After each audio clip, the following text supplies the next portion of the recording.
Энэ айгүй эмзэг асуудал.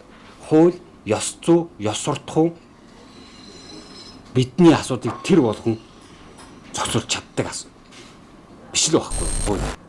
Нийгмийн механизм бидний асуудыг тэр нарийн асуудыг шийдэж чадахгүй зүйлийг юу шийддэг? Хайр. Хайр заавал үнсэж өнгөөр илэрхгүй. Хайр эсрэг зүйлээрээ ч гэсэн дамжиж илэрдэг. Ээжээ. Та зүгээр нана хэвтнэд үү? Илэрдэг. Ялангуяа нүүдэлчдийн ухаанд болвол юу яадаг вэ гэхээр хална гадна хайрын дотор гэж. Самнаас зайлцгаа та нар. Тэгэд энэ бол одоо тэр дээр үед болж исэн юм уу эсвэл одоо нүүдэл даахгүй маахгүй. Энэ үнэн. Гэхдээ би энд ёс заншлын тухай ярих гэгүй байхгүй. Надад тэр би энэ Монгол ийм ёс заншилтай гэж гаргаж ирэх гээчгүй. Тэр ёс заншил нь угаасаа яг үндэ бол ёс заншилч гэж яригддаг юм уу? Нэг монголчууд нүүдэл даахгүй үнийг ингэдэг байсан гэж хоёр янзын вариантаар яригддаг. Тэр асуудал нь тусдаа асуудал байхгүй тэр чинь. Энэ бол би ёс заншил ярих гаагүй. Та нар энэ амьдралын энэ бол хинч тоорж гарахгүй асуудал. Энэ дэр тулж ирээд энийг энэ асуудлыг яаж давах вэ гэдэг асуудлын тухай ярьсан баггүй. Тэрэн дээр нь би өөрийн зүгээр өөрийн бидний түүхэнд байсан тэр жоохон тэр нэг тийм нүүдэл даахгүй хүний яадаг гэсэн тэрний үнэр агаартай. Гэхдээ тэр бол ерөөсөө ёс заншил ярьж байгаа. Энэ кино ёс заншил ярьж байгаа асуудал биш байхгүй. Энийг их хүрийн хайрын ойлголцол, өвхөл давсан хайрын ойлголцол гэдэг ямар баха гэдгийг би максимум хэмжээгээр нь тулгад тавьсан. Максимум дээр төвшөнд. Яг тэгвэл үдсэн хүн болгон энэ тухай дотроо хоёр хуваагдаад ч бай, талцаад ч бай энэ тухай ярилцсан. Асуудал энэ бол асуудал шүү гэж би дэвшүүл тавьж байгаа юм. Энийг ярилцсан. Заавал энэ хэмжээнд хүрэх албагүй.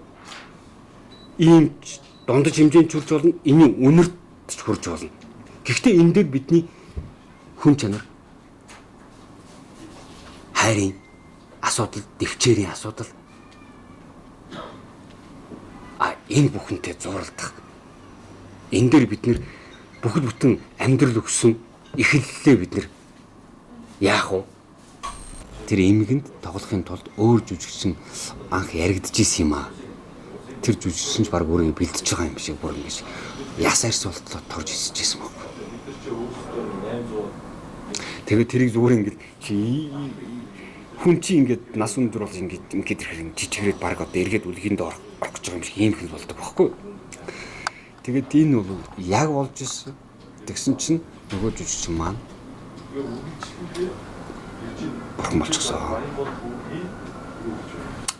Тэгээд одоо энэ яг хийх болоод одоо энэ дүрт хэн тоглох вэ гэдэг асуудал яригдсан. Тэгээ би Борхоо хчигээ авсан. Борхоо хч маань маш сайн тоглосон. Мундаж жүжигчин. Гэхдээ би Борхоо хчиг тэр нас өндөр хүний та тураад яс арьс болоод тооч гэж хэлэхэд аюулгүй хэцүү байсан. Цаг хугацаач байхгүй байсан. Энэ л миний одоо аюулгүй том хийсэн алдаа баг. Миний алдаа шүү. Жүжигчний биш, найруулагчийн алдаа. Тэгж хүртэл турж чадсан болвол одоо өнөөдөр түрүүний шин энэ хүн тэгтлээ дартагтаа тулаагүй байна гэдэг асуудал бол гарахгүй байхгүй. Танаас дүрсээр яаж. Үнэхээр тэр орон дээр нэг бүр ихтэй яс арьстай тулаад өрөөсөө ингэсэн хүн хэвдэж өгдөг үцээ байхгүй. Тэгэхээр одоо Монгол жүжигчин тийм яг элбэг байдгүй хөр бас маш олон зүйл төрөлж байгаа гэсэн яг жинхэнэ мэржлийн хэмжээнд воо хэмжээнд ажиллах жүжигчин гарын 10% дотор байгаа. Хэцүү яг честний жүжигчин маш ховор. Тэгэхээр би энэ аль болох соруудыг тэндээс энэ л жүжигчин чадандаа гэж авсан. Борхоо өгч маань мундаг тоглосон. Тэр хүний харц, тэр хүний үнэнхээр гайхалтай. Би борхоо өгчд бол чин сэтгэлээсээ баярлалаа гэж хэлмээр байна. Хэлж байна. Харин би тэр настай хүмүүс та ясаар суртлоо турахыг шаардаж чадаагүй л миний алдар.